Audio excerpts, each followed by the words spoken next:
To answer the question in the title, yes.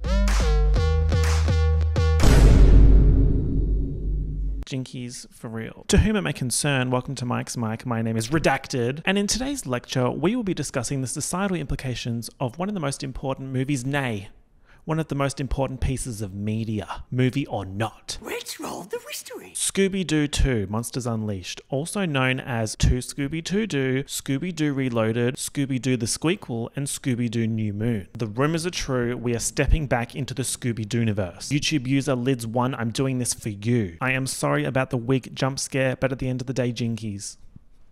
The return on investment of this wig is insane. Like, I got my money's worth. Also, in personal news, I will be OOO. I will be ooh, because I am setting the jet. The jet has been set. I am jet setting to Europe. If you want to see some Europe content, I'll probably post some TikToks and IG stories, so feel free, hey, to follow me on the hey. Yeah, follow me on TikTok and Thickstagram. Links have been spotted in bio. Links were seen. Speaking of things being seen, Scooby-Doo was seen in Ohio, literally. This movie is set in Coolsville, Ohio, which is a made-up place, but it means I can use this. It was literally seen in Ohio. And it's accurate. Show me to me, please. Also, for the Scoobit purists out there, and I know you're out there, Coolsville is canon, but I think Coolsville is in Ohio only in the live-action movies, and then in every other Scooby-Doo media, Coolsville is in California. Jinkies, etc. Now, as we know, I do not play about Scooby-Doo. This is really serious business. I've done a video on Scooby-Doo 2002, and I rewatched that before making this, and it really is Oscar-worthy, so it's not surprising that I won the Best YouTube Video Oscar for that. Thanks again to the Academy for your votes. Scrappy was born with a more advanced larynx than Scooby thanks to evolution. I would say the main takeaways from Scooby-Doo 2002 are as follows. The Lunar Ghost. Scooby-Doo is a pure soul, Velma is a lesbian, Fred is gay, Daphne is the visuals of the group, and Scrappy-Doo can rot in hell. He tried to sacrifice his uncle who has a speech impediment. His uncle who's a pure soul. He's like, let me sacrifice my uncle real quick. Fuck Scrappy-Doo.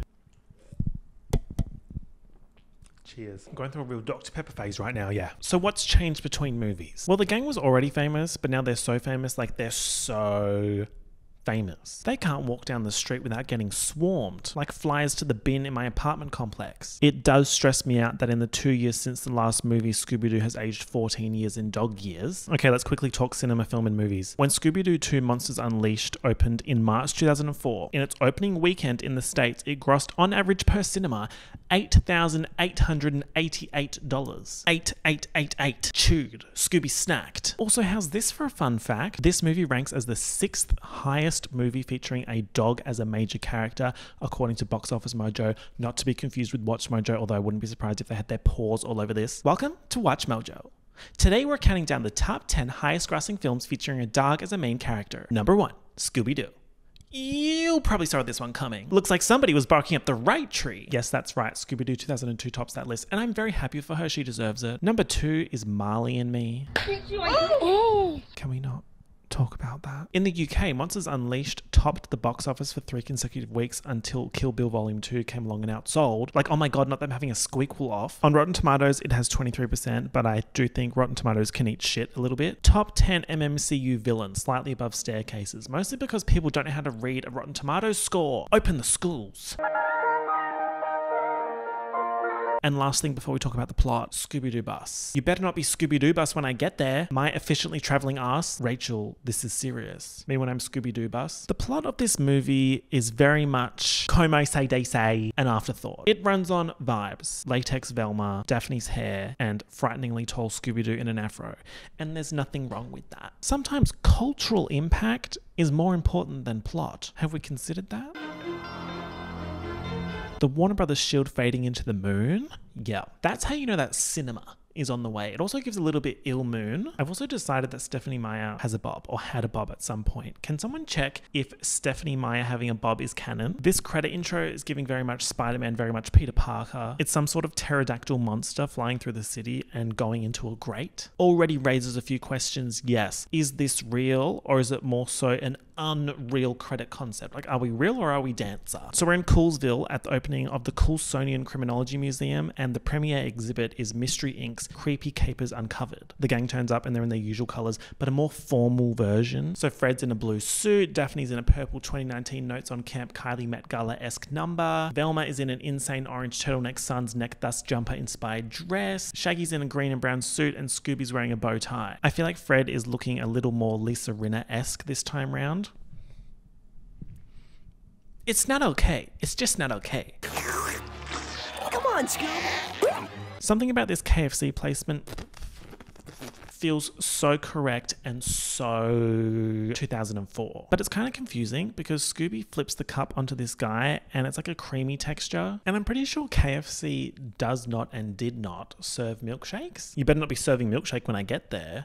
Well, there's no risk of that. I know they had Crushes with a K in Australia, but they came out later, like 2009, and I'm also not sure if they were ever in North America. I feel discombobulated. So the gang arrives and all their adoring fans want them to sign shit, etc., including Velma's fans called the Dinkley Brigade, one of whom has this Charlie XCX 2019-esque merch wig. I shake it, I shake it, I shake it, oh. Which I'm still mad I never bought. I think about this wig all the time. She was selling her hair as merch.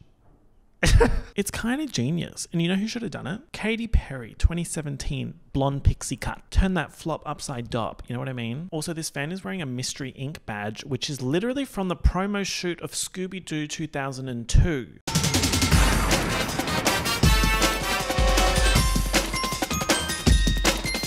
Boom. This is the boom boom powder the Black Eyed Peas warned you all about. Now, Shaggy knows he found his fans because he smells weed.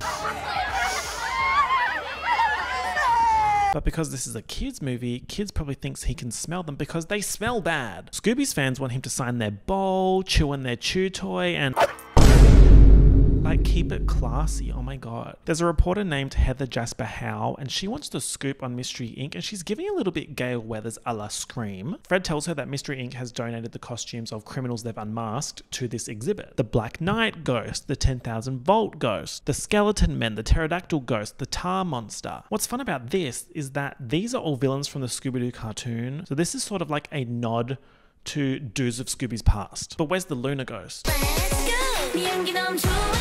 Also, maybe Scrappy-Doo should be strung up in a glass cage too. Oh! The Pterodactyl ghost winks at Shaggy and Scooby. Oh, that's nice. My god, my bangs are fucked up. I don't know how you bangs girls do it. You bangs and bob girls, like, you are the strongest people. Full stop. Velma is crushing on the museum curator Patrick Wisely. No. No. This male love interest is not canon to me. No, sir, no. He's just a friend that she spends a little bit of time with, nothing more. Velma is for the girls. Rain on me. However, that being said, Seth Green, I get it. Like, I get it. So Patrick asks Velma out and she's all flustered. Like, Jinkies. I can't, I'm too busy. Mystery is my mistress. Mystery is my mistress. I must heed her sweet call. Pause. Pause up, Scooby-Doo-nators. Rain. What I am getting from that is that Velma is dating a woman named Mystery. Suddenly, it starts storming, and lightning shatters one of the museum windows. And then the pterodactyl ghost comes alive and starts wreaking havoc. We need to come up with a plan. This is not an animatronics situation. Raven-Symoné, some call it magic. Yes, and remember, magic is canon in the Scooby-Doo-universe. Remember, in Scooby-Doo 2002, evil demon child Scrappy-Doo was using the demon riders to absorb protoplasms, and there's also like these demon monster things. Like, magic is a go. It's a thumbs up to magic here. What do you guys know about a double joint?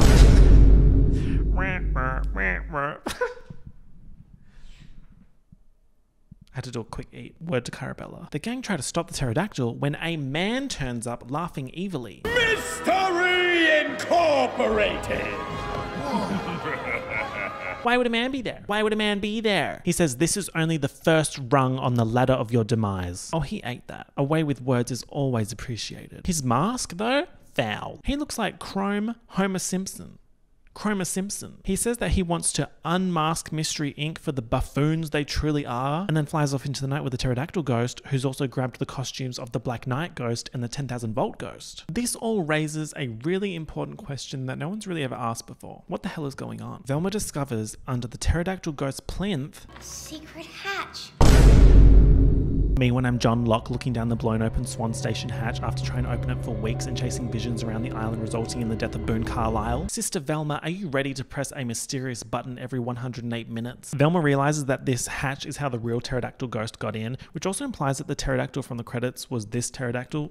If I have to say pterodactyl one more fucking time, Velmsty finds a piece of evidence. A scale. A most wonderful clue. Miss Heather Jasper Howe's report on this debacle does not put Mystery Inc. in a good light, and I also love a diva with a hyphen. In the embarrassing debacle that tarnished the reputation of the once great gang, 2 of the gang's key members causing untold damage to Coolsville's hottest new tourist attraction. In fact, she even puts an out of context Fred quote in. Fred Jones had this to say. Coolsville can solve its problems without us. I didn't say that. That's out of context. Also obsessed with her sign off. Disillusioned from Coolsville. Let's take a second to admire the Mystery Inc. Kaza. This is so chic, high five kids next door call. I need a 1-to-1 scale replica of this built in Melbourne. They have a conversation pit. The Kazunti logo? Mission Impossible, you're nothing. You're over. You're jobless. You're unemployed. This is actually one of my main positive points to say about this movie. It has really good set pieces. So Fred, Velma, and Daphne are talking about how the pterodactyl chase went to shit because they didn't make sure that Shaggy and Scooby couldn't mess it up. It's my fault too. We all know how Shaggy and Scooby can be. And Shaggy and Scooby overhear this. These two divas are like, well, shit. We're screw-ups. We need to prove that we deserve to be part of the gang. Raise your right paw. No, your right paw. Scooby-Doo, your other paw. We will be awesome detectives. So obviously the first step in being awesome detectives is dressing like the other members of the gang. What I'm about to say is really going to change lives. Daphne says, Scooby, those so don't go with that sweater. and Scooby looks really confused. Really? Because Scooby is colorblind. He doesn't know that the purple and orange are clashing. He just thought, oh, these boots would look cute with this sweater. Literally every day is a fight for Scuba. Not only is he repeatedly having to defend himself from his evil nephew Scrappy, he's also colorblind. Hey guys, I just went out for dinner. They said it couldn't be done, and yeah, I did it. And I've come back to better hair. So my twin Velma has analysed this pterodactyl scale, and it's come back as a real scale. It's come back positive. Me when I'm tested for say anything-itis. So a real pterodactyl ghost monster? Who could have organised that? Scrappy Doo. No, ma'am. Daphne and Velma are like, oh my god. It might be the original pterodactyl ghost, Mr. Jonathan Jacobo. Excellent name, by the way. This guy dressed up in a pterodactyl suit and stole millions of dollars, which he used to try and unsuccessfully create real monsters. Jobless behaviour. I would say that there, and this is a very important distinction, there is a distinction between being jobless and being unemployed. I have some unemployed friends, shout out to my unemployed friends. They would not engage in this jobless behavior. Jobless is a mindset, unemployment is a state of being. So you can be unemployed and not be jobless, just as you can be employed and exhibit jobless behaviors. Joblessness and fuckassery exist in the same sphere. It's par for the course. Is that the saying? I don't fucking know. Anything goes. I'm going to Europe next week. I don't even care. So after they captured Jonathan Jacobo, he tried to escape from prison with makeshift wings, but he crashed into the ocean and was never seen again. Status deceased? Question mark? But Jacobo's cellmate, Jeremiah Wickles, was recently released from prison, and he was the Black Knight ghost, the costume of which was recently stolen from the exhibition. Oh my god. So with this Wickles lead, the gang go to Wickles Manor. Oh, man. Another creepy crib. How come we can't ever investigate like a KFC or something? That is now the second KFC placement. How much did they pay for this? Something about a spooky manor and Mystery Inc. They just go together, like Charlie XCX and AG Cook. The gang accidentally trigger a trapdoor. I love this like cartoon running sound thing. I wish I could make that sound with my mouth. Alas, as yet, I am limited to beatboxing prowess.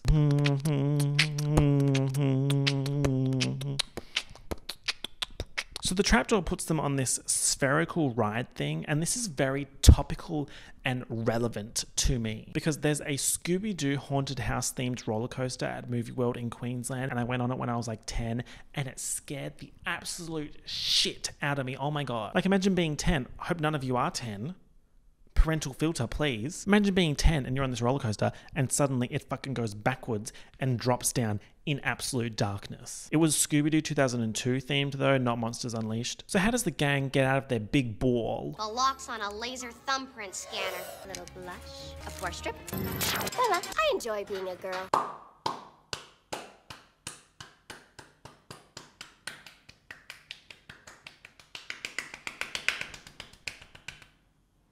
The gang splits up to look for clues in the manor.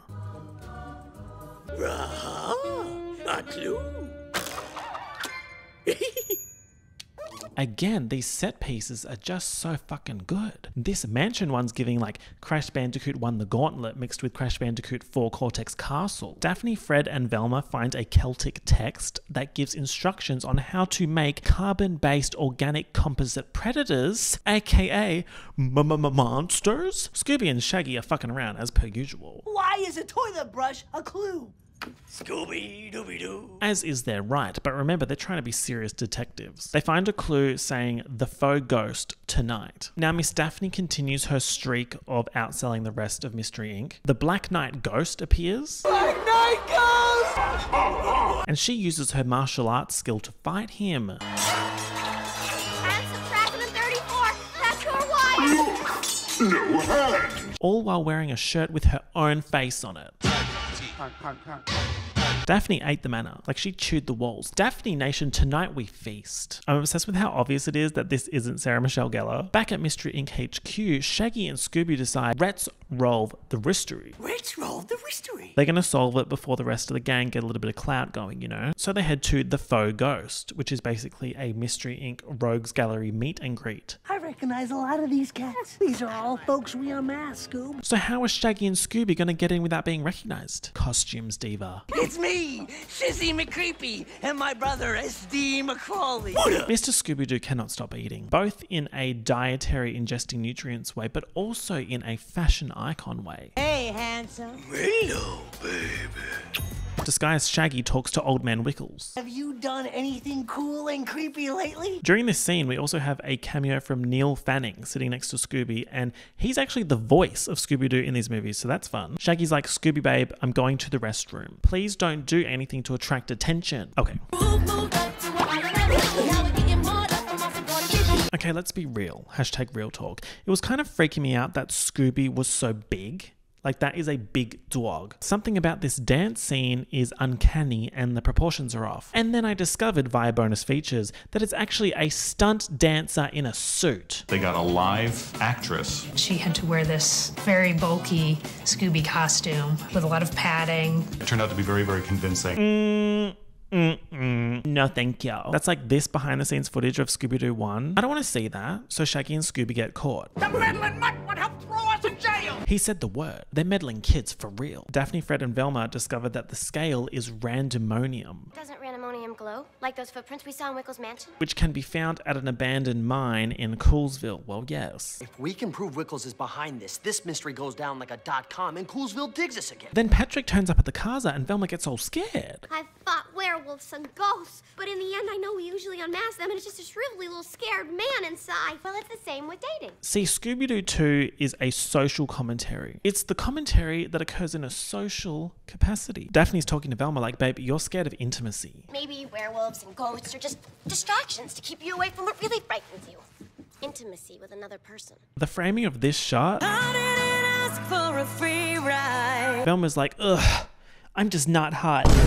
And Daphne's like, Me neither. girl, be serious. So Daphne's advice to Velma to be confident in front of her crush Patrick is to dun dun dun dun dun dun dun dun dun dun chun dun chun dun.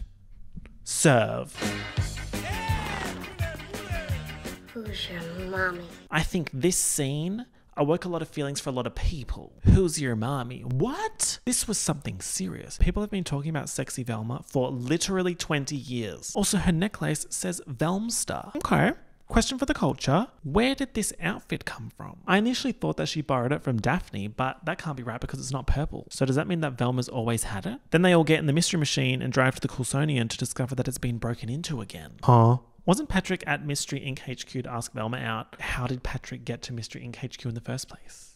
Who cares? Side note, Seth Green looks like Phineas of Glee Season 6 fame. Have we considered that? So they're at the Coulsonian. Heather Jasper House says that the rest of the costumes have been stolen. Ruh-roh, Raggy. You're doing that thing again where you take everything I say out of context. You're trying to make it look like I think Coolsville sucks. No, don't record that. Patrick's like, oh my god, no. My museum, Velma, don't try and help me. I need to do this myself. Daphne's like, wait, Alicia Silverstone keeps talking shit. Maybe she's up to something. What's with the personal attacks? It's my job to unmask those who pretend to be who they're not. Unmask those? You sound like... And then it all clicks for Daphne. Sound like who? The evil masked guy. You know that I know who you know you are, which is him, who's a her, which is you. And we, the audience, are seeing this and we're agreeing, but then Chroma Simpson pops up while Miss Clueless is talking, so it can't be her. Chroma Simpson says, Because of you, soon Coolsville will be mine. And I heard, Mikasa you, su Coolsville. Like, Mikasa es su casa. My home is your home. This Heather Jasper Howe character feels so Scream. How she has a van and she bosses around her cameraman. And don't forget the Matthew Lillard connection. So to me, this is somewhat of a Scream spin-off. So now Daphne feels shitty. Meanwhile, Shaggy and Scooby walk in on Patrick putting pressure on one of the faux ghost patrons. Suspicious. He's supposed to be spineless smart guy Phineas Glee Season 6, not a tough guy. Scooby and Shaggy see Old Man Wickles leaving and decide to tail him. We gotta make like your personality and split. They follow him to the abandoned Coolsville mine. Wickles has led us into like a terrifying ghost town. Roast town? Roast Town. Yep. See, when you're one of the top 10 best characters ever in anything, you can say things like that. Now, I want you to listen to this operatic version of the Scooby-Doo theme song. Shaggy and Scooby come across this skeleton monster, Ruh-roh, Raggy. Fred, Daphne and Velma turn up at the mine and walk in on Wickles talking to a group of men thinking they're his henchmen, but they're investors listening to Wickles' mining summer camp for kids pitch. The gang quizzes Wickles about Jacobo. I don't know nothing about no monsters. He's like, we are not oomphs. Not to be confused with non-oomphs, like a noomph. That's different. I would say a noomph is a more positive association. Like I would say Noomph put out a great album named Renaissance, because Beyonce is not oomph. As yet. Scoobina and Shaggy find a laboratory in the mine site and they start drinking random potions because at the end of the day they're just a couple of crazy girls. Scooby turns into a monster and then into the Tasmanian Devil. Name brand cartoon Tasmanian Devil. And Shaggy turns into himself with a woman's body. Wow, so much to be discussed. Let's clock into the classy institution known as the IMDb trivia section and see what the scholars have to say. There was a gag created by the animators at Rhythm and Hues where Scooby would turn into his cartoon version when he mistakenly drinks a potion. The gag was not in the script and was at one point chosen to replace a less favoured gag in which Scooby would turn into George W. Bush, mainly due to the film being released in an election year, meaning there was a chance Bush wouldn't have been in the White House for much longer. In the end, Warner Brothers decided that they didn't want the audience to compare 2D Scooby to 3D Scooby, so they chose to have him turn into the Tasmanian Devil instead. But that's not all. The woman's body is Miss World Canada 2003, and she's never publicly acknowledged that she was woman Shaggy, which I find so funny. No, I was never Shaggy Chick. Yes, you most certainly were. No, I wasn't, dingbat. Listen! I said, Kalani is your mother speaking for you. Do you want to be here? Also, Shaggy Chick immediately getting a crop top and booty jeans. Then Scooby becomes Scooby Brainiac and Shaggy becomes Buff Shaggy. It seems as if I've become ludicrously intelligent. Hush now, buffoon. This is a highly combustible synthesis. That's literally me, okay? And I'm not joking. I don't joke about STEM. Those who know the real me know that was the type of shit that I was on in 2017, okay? I was doing all that and I was listening to Demi Lovato tell me you love me while doing it. Fred, Velma, and Daphne find Shaggy and Scooby and they turn back to normal, but not before Brainiac Scooby says a full sentence in English to the gang. And I was kind of pissed off. Like, why are you not gagged by this talking dog? But then I realized Scooby-Doo is literally already a talking dog. Right. Velma finds a spooky monster-making lab with all the stolen costumes. Costumes equals monsters. Therefore, whoever has the costumes makes the monsters. Someone had to have had access to the pterodactyl costume in the first place. Therefore... Patrick's the one. Oh, Velma's in love. I mean the one. Jinkies for real. Fred, Daphne and Velma try to shut down this monster making facility, but Shaggy and Scooby accidentally turn it on and make a shitload of monsters. What's that weird sound? Yet another PR crisis for #Shooby. I needed that. I needed that too. You're pushing your luck, Scoob. Then we get my absolute favorite interaction of the movie. 10,000 volt ghost. We're gonna die.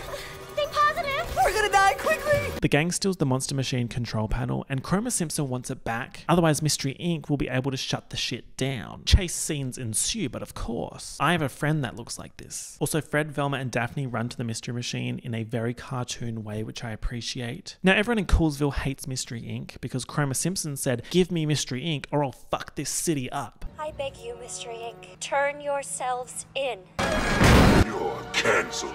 The tarty dramageddon of it all. The gang need to hide, so they go to their old clubhouse hangout. Fred looks at this cute throwback picture of the gang, and I'm just looking at it like, how old is Scooby? This throwback has to be at least 10 years. Like, he's getting on. The gang works out how to reverse this monster making process. Here I go, it's time to show I'm not. They're totally having a montage in there without us. This computer is so Lost Season 2 Desmond, see you in another life, brother. More chasing. They go back to the monster making HQ with the reversified device to reversify the monster making process, giving very much X-Men 97 Magneto shutting down all the machines. Who wants to go to the Four Seasons Orlando? Me. The 10,000 volt ghost is such a baddie. Like a baddie, like, but also like, baddie. The gang makes it back to the mine, and it's up to Scabby and Shug to bring...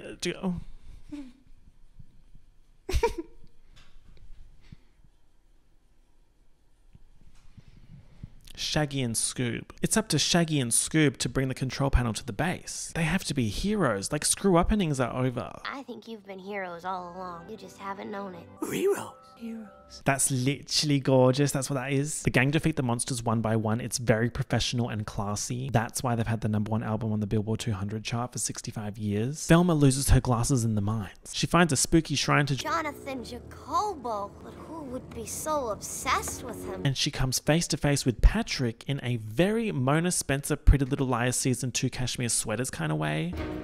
Velma. Something. Also, this mine atmosphere is so Until Dawn core. #Emily Soul Survivor. #Emily Nation. Patrick claims that he's just there to solve the mystery, but Velma's suspicious. Like, why is Phineas acting weird? He saves her from falling to death, so she's like, oh, maybe you're not the evil masked figure. The pterodactyl ghost snatches Patrick and flies off. Scooby and Shaggy defeat a cotton candy monster and arrive to put the control panel back. All the monsters are there. It's like somebody called them, calling all the monsters. Battle, battle, battle. They put the control panel back. Scooby? Scooby? Go! And reverse all the monsters back into harmless costumes. Time to unmask Chroma Simpson.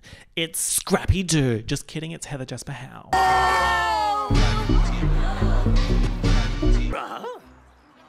And that time that Daphne confronted her at the Coulsonian and Chroma Simpson appeared on the roof, that was her cameraman Ned in the suit. But why did she do it? Because she is actually... Dr. Jonathan Jacobo. gagged. Yep, like he gagged Coolsville. Just like Daphne gags Wickles. And then he framed poor hideous old man Wickles. Ooh, so Jacobo created Heather to turn the press against Mystery Inc. I would have gotten away with it if it weren't for those meddling punks and their dumb dog. Dumb dog. Velma and Patrick reunite. Whatever. I don't give a fuck. They're just friends, okay? Stay away from Velma, Phineas. Yay, so everyone loves Mystery Inc. again. Now what I'm about to show you is explosive, and viewer discretion is advised. Listen to what Scooby says in the background while Shaggy's putting on this costume helmet. Rary Rain is a Ran in a Rusk. Mary Jane is a man in a mask. A reference to Isla Fisher Scooby-Doo 1. I could not believe it. And it works because Heather was a man in a mask. Wow, I just got chills. I can feel it. The chills are activating down my entire body. These are full body chills. This is explosive. This is Easter egg TNT. Also, this all means that Daphne was right when she said this. You know that I know who you know you are, which is him, who's a her, which is you. This movie was really a Daphne masterclass if you think about it. Some questions. Why was Seth Green Phineas being sus? Like, what the hell was his problem? Just communicate. I'm glad he wasn't the big bad, because I was going to be like, what is your motivation? What is your Normani? Also, what happened with the pterodactyl snatching him and flying off? The pterodactyl comes back to fight the gang. Did he just drop Patrick off like, see ya, it's your species? Next question. If the big bad had to have access to the pterodactyl costume and the Coulsonian via hatch, A, why not do the same for all the costumes instead of having to steal them? And B, how did he install this Swan Station-esque hatch anyway? Patrick was still somehow involved. I'm convinced. And the Jonathan Jacobo shrine, what's the story there? There's no explanation. Every possible answer doesn't make sense. You might be like, oh, it was Heather. Babes, Heather was Jacobo. Oh, it was Ned. Ned didn't know that Heather was Jacobo. Oh, it was Old Man Wickles. They were not oomps. Like, they were not friends. He would not make a fucking shrine. And this picture of school kids with Jacobo, that boy has red hair. Patrick, I'm on to you. Let me move my bangs so I can solve this mystery. I'm going to round this out by telling you all that there was supposed to be a third installment, but it didn't happen because Monsters Unleashed underperformed. James Gunn tweeted that the plot was going to be the Mystery Inc. gang being hired by a town in Scotland who complain they're being plagued by monsters, but we discover throughout the film the monsters are actually the victims, and Scooby and Shaggy have to come to terms with their own prejudices and narrow belief systems. I would like to see it. Yes, show it to me, Rachel. Some of you might not know this, but I have a power in which whenever I talk about a franchise or I mention wanting a reboot or blah blah blah, it happens. Mark my words, this will happen. Thank you all for watching. Don't forget to pay your Scooby dues and like the video unless you hate me, and leave a comment if you feel so inclined. And guys, remember, fuck Scrappy Doo.